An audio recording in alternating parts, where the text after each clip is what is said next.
Grab your Bible, grab your coffee, grab your journal. Let's get into it. It's Tuesday. That means we're praying for the Psalms. For thousands of years, the Psalms have given language to the prayers of God's people, including Jesus. They are words God gives us to speak to Him about our experiences and our emotions. Each Tuesday, I'm going to focus on a psalm that evokes different emotion, paying attention to what it can teach us about what it looks like to pray that honestly and wholeheartedly. So let's talk about Psalm 32 on guilt. Blessed is the one whose transgressions are forgiven, whose sins are covered. Blessed is the one whose sin the Lord does not count against them, and in whose spirit is no deceit.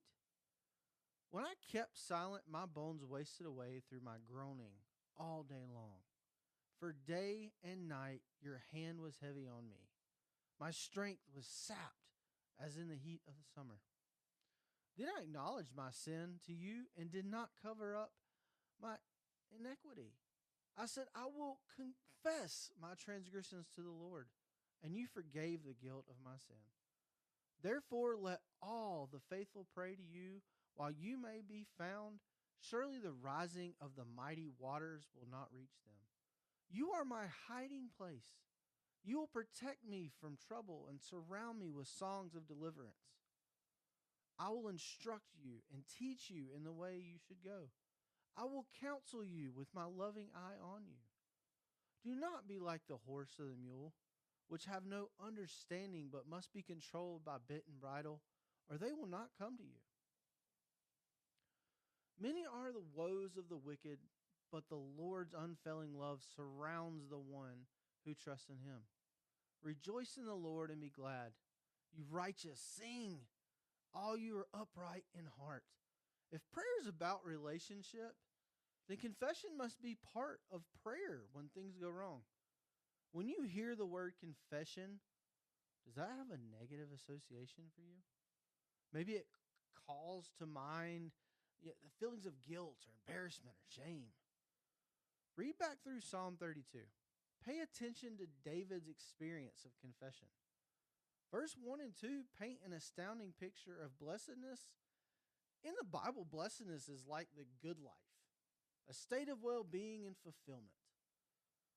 The psalm begins by saying that the person who lives the good life is the one who knows they are flawed and in need of forgiveness and is assured that they have it. David is certain God's response to confession is to forgive and serve as a refuge, certain that God will respond with a show of extravagant grace. How long do you process and pray through experiences of failure before God? Do you avoid it?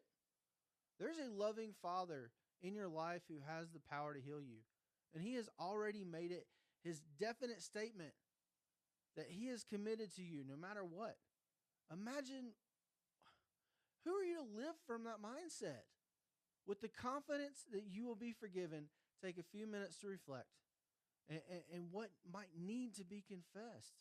In the quiet, ask God to reveal things to you and bring your attention and guilt or remorse to the two that you should talk about.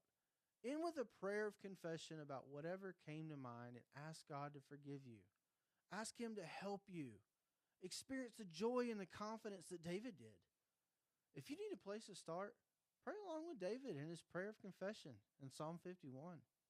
Start somewhere. It's powerful. And I'll see you tomorrow.